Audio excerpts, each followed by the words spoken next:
रहमानुर्रहीम। प्यारे बेटो, आज का लेक्चर रदीफ़ पे है। पहले हम मतला, मक्ता और काफ़िया पर बात कर चुके हैं। आज शेरी इस्तिलाहात में से आखिरी नंबर है रदीफ़ का, तो रदीफ़ पे बात हम कर रहे हैं। रदीफ़ के लुग़वी मानी बनते हैं घुड़सवार के पीछे बैठने वाला, यानी घोड़े का एक सवार है वो बैठा हुआ है, साइस या सवार बैठा हुआ है, और उसके पीछे जो आदमी बैठा होगा उसे हम रदीफ़ कहते हैं। और ये अरबी ज़बान का लफ्ज़ है, इसकी जमा रदाइफ़ है। अगरचे अरबी ज़बान का लफ्ज़ है, लेकिन अरबी शोरा ने इसको जो है वो कदीम ज़माने में इसको इस्तेमाल नहीं किया और वो काफ़िया तक रहे हैं, और काफ़िया ही आखिर पे उनके अशार में आता रहा है। ईरानी शायरों ने इसमें जो है वो तसर्रुफ़ करते हुए इसको जो है वो इस्तेमाल करना शुरू किया है। जमा इसकी रदाइफ़ बनती है। अब हम इसकी इस्तिलाही तारीफ़ की तरफ आते हैं। वो हरफ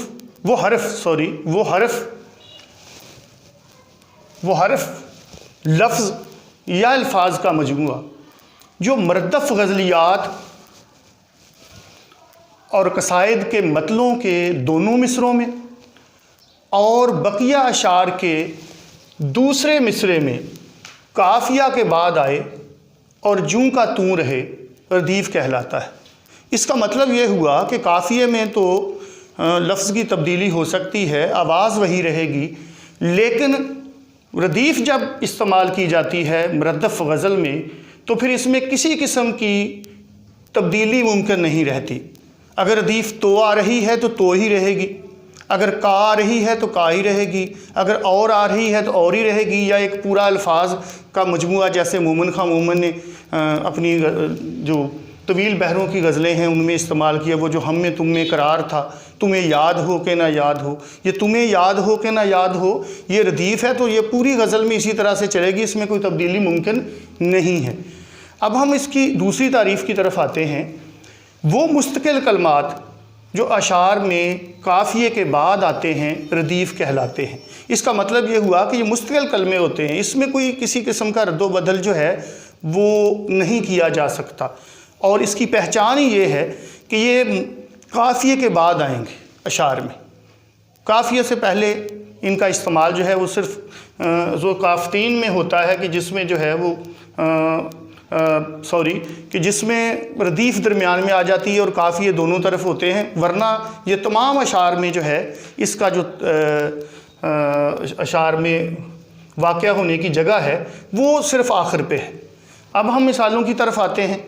देखें, तू रूठ के जाएगा तो ठहरेगा कहाँ, और ये रात तो गुज़रेगी तेरे दिल पे गरां और। अब इसमें अगर गौर करें तो कहाँ और गरां तो काफ़िए हो गए।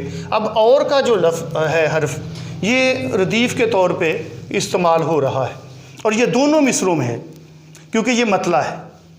अब इस शेर के किसी दूसरे शेर की तरफ जब हम आते हैं, इस गज़ल के, पानी पे बनाऊँगा मैं तस्वीर तुम्हारी, पानी पे बनाऊँगा मैं तस्वीर तुम्हारी, रुक जाए जो एक पल के लिए आबे रवां और।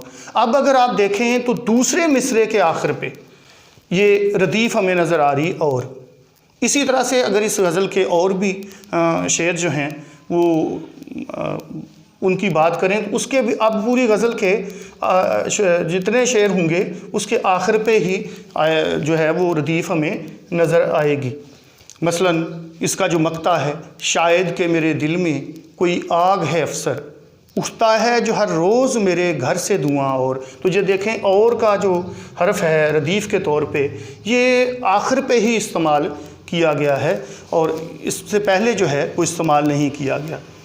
अफसर अली अफसर की ये गज़ल से मिसाल थी। अब हम आते हैं शकील बदायूनी की गज़ल की मिसाल हम लेते हैं कि देखें, शायर कहता है, गमे आशिकी से कह दो रहे आम तक न पहुँचे, गमे आशिकी से कह दो रहे आम तक न पहुँचे, मुझे खौफ है ये तोहमत मेरे नाम तक न पहुँचे। अब इसमें अगर गौर करें तो ये मतला है और इसके दोनों मिसरों में तक ना पहुँचे जो है ये रदीफ़ इस्तेमाल हुई है। अब इस पूरी गज़ल में ये जो तक ना पहुँचे है ये हमें दूसरे अशार में बिल्कुल आखिर पे दूसरे मिसरे के हमें नज़र आएगी।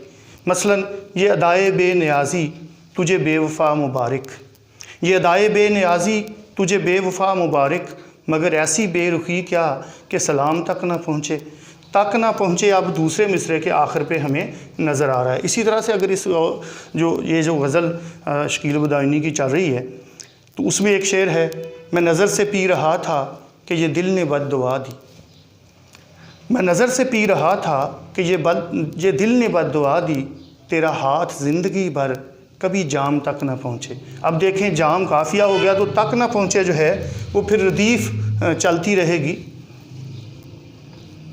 اسی طرح سے نیچے فیض کا مطلع ایک غزل کا میں نے یہاں درج کیا، تمہاری یاد کے جب زخم بھرنے لگتے ہیں کسی بہانے تمہیں یاد کرنے لگتے ہیں۔ اگر آپ دیکھیں تو بھرنے کرنے کے بعد لگتے ہیں جو ہے یہ مستقل کلمہ ہے، اور یہ مطلع کے دونوں مصروں میں یہ مردف غزل کا تو یہ ردیف آ جائے گی لگتے ہیں۔